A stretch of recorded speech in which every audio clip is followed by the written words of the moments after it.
नमस्कार, आप देख रहे हैं अखंड हिंदी न्यूज 24। मैं हूं आपके साथ सीके सिंह। आइए रुक करते हैं इस वक्त की बड़ी खबर की ओर। भूमाफिया के दहशत से डॉक्टर विजय गौतम ने डिप्रेशन में आकर लगाई सुरक्षा की गुहार। बस्ती भूमाफियाओं की दबंगई की वजह से डॉक्टर विजय गौतम चले गए डिप्रेशन में। भूमाफिया संदीप श्रीवास्तव पहले डॉक्टर विजय गौतम के मकान में मेडिकल स्टोर किराए पर लेकर चलाते थे, जो कि प्रॉपर्टी का भी काम करते थे। जमीन का नाम पर 13 लाख रुपए डॉक्टर विजय गौतम से लिए संदीप ने लगाया चूना और नहीं दिया मकान का किराया। जब विजय गौतम पैसा और किराया मांगने लगे तो संदीप श्रीवास्तव के पिता, जो नायब तहसीलदार रहे हैं, और उनके चाचा लेखपाल, तीनों लोग मिलकर डॉक्टर को धमकी देते हुए कहा, ना पैसा मिलेगा ना जमीन मिलेगी, जो करना है वो कर लो, ज़्यादा फड़फड़ाओगे तो तुम्हारी ही ज़मीन को हम नॉन जेडे ज़मीन घोषित करवा देंगे। ये हमारे दाएं हाथ का खेल है और तुम्हारी भलाई इसी में है। इस जमीन को 20 लाख रुपए में बेचकर शहर छोड़ दो। चाचा लेखपाल सतीश श्रीवास्तव ने डॉक्टर विजय गौतम के जमीन पर फर्जी विक्रेता का नाम भी चढ़वा दिया। उसी मकान का फर्जी किरायानामा तैयार करवाकर प्रशासन को दिया। संदीप श्रीवास्तव ने गुमराह किया, जिसको लेकर डीएम और एसपी को डॉक्टर विजय गौतम ने प्रार्थना पत्र दिया। नहीं हुआ कोई कार्यवाही तो डॉक्टर विजय गौतम न्यायालय की शरण में गए। न्यायालय के आदेश पर विपक्षी गण के ऊपर दर्ज हुआ था मुकदमा। डॉक्टर विजय गौतम ने कहा, हमारा ट्रांसफर कासगंज हो गया है, जो यहाँ से तकरीबन 800 किलोमीटर दूर है। हमारे बीवी बच्चे और हमारे जान को इन दबंगों के द्वारा खतरा है, जिसकी सूचना हमने कासगंज सीएमओ को भी भेज दी है। डॉक्टर विजय गौतम ने मीडिया से बात करते हुए कहा कि संदीप श्रीवास्तव और उनके चाचा सतीश श्रीवास्तव और उनके पिता ये चाहते हैं कि ज़मीन को बेचकर कहीं और चले जाओ। और कुछ दिन पहले डॉक्टर विजय गौतम के मकान पर 4 गुंडों को भेजकर धमकी दिलाए थे कि यहाँ आखिरी मौका है, अगली बार हम धमकाने नहीं आएंगे, तुम्हें और तुम्हारे परिवार को जान से मार देंगे। न्यायालय के आदेश पर जो मुकदमा इनके ऊपर दर्ज हुआ है, उस मुकदमे को भी उठाने के लिए दबाव बना रहे हैं। पिता, बेटा और चाचा मिलकर अकूत संपत्ति फर्जी तरीके से बनाए हैं। प्रशासन से मेरी गुजारिश है कि आय से अधिक संपत्ति के मामले में जाँच होनी चाहिए और हमारे परिवार को सुरक्षा प्रशासन सुनिश्चित करे। मैं बहुत मानसिक डिप्रेशन में चला गया हूँ। ये भूमाफिया और ठेकेदार प्रॉपर्टी डीलर संदीप श्रीवास्तव, उसके परिवार की वजह से, उसके परिवार के लोग राजस्व विभाग में पोस्ट हैं, उन्हीं लोगों की दबंगई की वजह से मैं बहुत मानसिक डिप्रेशन में चला गया हूँ। क्या क्या दिक्कत है उनसे आपको? वो बेवजह मेरी शिकायत कर रहा है हर जगह बिना किसी कारण के, लेकिन कारण तो उसके पीछे बहुत बड़ा है। संदीप जो प्रॉपर्टी डीलर संदीप श्रीवास्तव है, ये हमारे मकान में मेडिकल स्टोर और अस्पताल चलाता था। मुझसे जमीन के नाम पे 13 लाख रुपए लेके भी चला गया और किराया भी नहीं दिया। जब मैं किराया मांगने के लिए इन पे दबाव बनाने लगा तो संदीप श्रीवास्तव के पिताजी, जो भी कानून गो तहसीलदार रहे हैं, और लेखपाल संदीप श्रीवास्तव के चाचा सतीश श्रीवास्तव, ये तीनों लोग मेरे घर पे आए, क्या कि जो संदीप पैसा लेके गया है जमीन का वो नहीं मिलेगा, किराया भी नहीं मिलेगा, क्या कर लोगे, हम लोग उसी विभाग में रहते हैं, तुम्हारी जमीन को पंचायती राज घोषित कर देंगे, नॉन जेडी घोषित कर देंगे, ये हमारे बाएं का खेल है, तुम्हारी भलाई इसी में है कि इसको 20 लाख रुपए में हमको बेच करके यहाँ से चले जाओ, क्योंकि तुम हमारा कुछ नहीं कर सकते हो।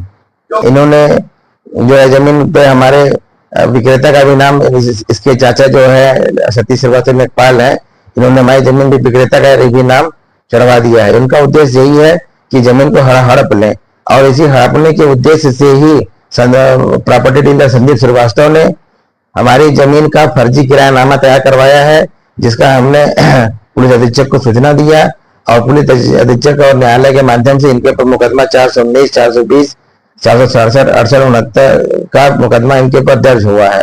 यानी डॉक्टर हूँ मैं, मेरा यहाँ से ट्रांसफर बस्ती जिले से कासगंज हो गया है। कासगंज यहाँ से करीब 700-800 किलोमीटर दूर है, लेकिन ये दबंग किस्म के लोग हैं। इनके पास प्रॉपर्टी डीलिंग का काम करते हैं, तो इनके पास तमाम गुंडे मवाली हैं, जो हम तरह तरह से मुझे धमकी देते रहते हैं मकान बेचवाने के लिए।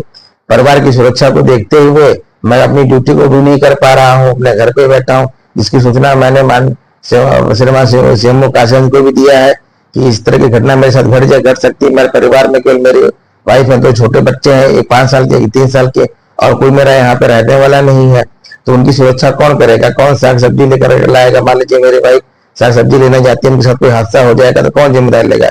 इसी वजह से मैं वहां पर मैं ड्यूटी करने नहीं आ रहा हूँ। कासगंज के सीएमओ साहब को मैंने लिख कर अवगत करा दिया है।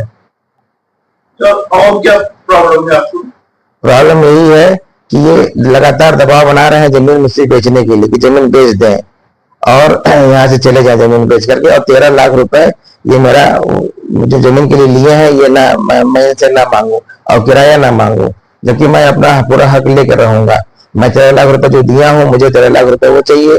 और मुझे पूरा जब तक यहाँ मैं हमारे मकान पे रहे हैं संदीप श्रीवास्तव, उस मकान का पूरा किराया मुझे चाहिए, जो कि एक और उसके ब्याज के साथ चाहिए। पता चला कुछ लोग धमकी दे देंगे आपको? हाँ, मेरे घर पे 2 अक्टूबर को एक अर्टिगा गाड़ी, सफेद गाड़ी से लेखपाल सतीश श्रीवास्तव ने अपने मुंशी शिवम श्रीवास्तव को भेज करके 4 गुंडों के साथ भेज करके मेरे मकान पे तभी चलवा करके कहा कि आखिरी मौका है, अगली बार हम आएंगे तो सिर्फ यहाँ धमकाने नहीं आएंगे, यहाँ जान से मारने आएंगे, तुम्हारी जान खत्म कर देंगे। इसलिए ये है कि तुम जमीन हमको बेच दो 20 लाख रुपए में और चले जाओ यहाँ से, और जहाँ सारा जो केस किए हो उसको वापस ले लो। क्या जिस वजह से मैं बहुत मानसिक डिप्रेशन में चला गया हूँ। अब आपको ये सब प्रॉब्लम हुई है? हाँ, प्रॉब्लम हो गई। मेरा बीपी बहुत लो हो गया था, एक बार बीपी बहुत ज्यादा हो गया था, मुझे दस्त भी होने लगे हैं, मैं कल रात में अनकॉन्शियस हो गया था, बेहोश हो गया था। तो हमारे मित्र डॉक्टर साहब, मेरी पत्नी ने बुलाया उनको घर पे ट्रीटमेंट किया, आज जाके थोड़ा सा जाके कुछ ठीक लग रहा है, लेकिन मैं पूरी तरह से ठीक नहीं हूँ। तो क्या कहना चाहते हैं? मैं अपने न्याय के लिए कहना चाहता हूँ कि माननीय डीएम साहब, माननीय एसपी साहब, इसको संज्ञान मिले।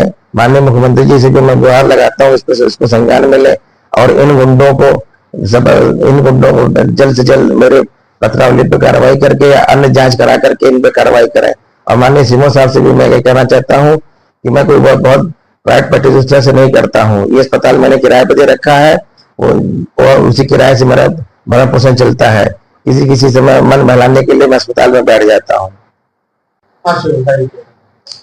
मुझे ये कहना है कि इसी तरीके से ये जमीन प्रॉपर्टी डीलर संदीप बहुत लोगों को दिलाता है, जिसमें ये पूरा गैंग चल रहा है, जिसमें इनके पिताजी से प्रहलाद श्रीवास्तव और चाचा सतीश श्रीवास्तव जो लेखपाल हैं, इनके पिताजी जो प्रहलाद श्रीवास्तव कानून गो तहसीलदार से रिटायर हुए हैं, इन लोग का पूरा बहुत बड़ा गिरोह चल रहा है। ये लोग ऐसी जमीनें प्रॉपर्टी डीलर संदीप श्रीवास्तव के माध्यम से दिलवा करके उसमें कोई कमी निकलवा करके उनको मजबूर करके फिर कम दामों पे वही जमीन उससे बिचवा देते हैं। ऐसा करके इन्होंने करोड़ों अरबों रुपए कमाए हैं, जिसकी जांच होनी चाहिए। क्या ये लोग ने इस चीज का पेशा बना रखा? ये इनका यही बहुत बड़ा पैसा है, और इसी के चलते संदीप श्रीवास्तव जो प्रॉपर्टी डीलर है, इसके पिताजी जेल भी गए हैं। सर, इनके द्वारा किए गए भ्रष्टाचार का कोई साक्ष्य आपके पास है इस तरह? हाँ, एक साक्ष्य मुझे मिला है। एक अनुसूचित जाति की विधवा महिला का इन्होंने मजबूरी में फायदा उठा करके जमीन जिसकी सर्कल रेट करीब 20 लाख रुपए के लगभग है, इसको उन्होंने मात्र 4 लाख रुपए में खरीद करके बेचा है। इन्होंने ये नहीं मिला में खरीद के कितने में बेचा है? 4 लाख रुपए में खरीद करके इन्होंने 16-17 लाख रुपए में बेचा है। ये इनका यही धंधा है। और दूसरी बात, जिसको ये जमीन दिलाते हैं उसमें कुछ न कुछ जो है कमी निकाल करके उसको ब्लैकमेल करते हैं, और ब्लैकमेल करके उस जमीन को कम से कम दाम में बिकवाते हैं। आदमी सोचता है मैं कहाँ फंस गया हूँ, चलो जमीन कम दाम में निकाल कर दूसरी जमीन ले लें। इनका बहुत बड़ा धंधा है, गैंग चलता है। और सतीश श्रीवास्तव के बेटे भी प्रॉपर्टी डीलिंग का काम करते हैं, और वो कई बड़े बड़े शहरों में अपना बिल्डर्स का काम करते हैं। जो पैसा इन्हीं सब तरीकों से पैसा भ्रष्टाचार करके पैसा इकट्ठा करके किया गया है। चाहते हैं हम चाहते हैं इनका आय से अधिक संपत्ति की जांच हो, और पैसा कहां से इनके पास अनर्गल पैसा आ रहा है इसकी जांच हो, और कड़ी से कड़ी कार्रवाई हो।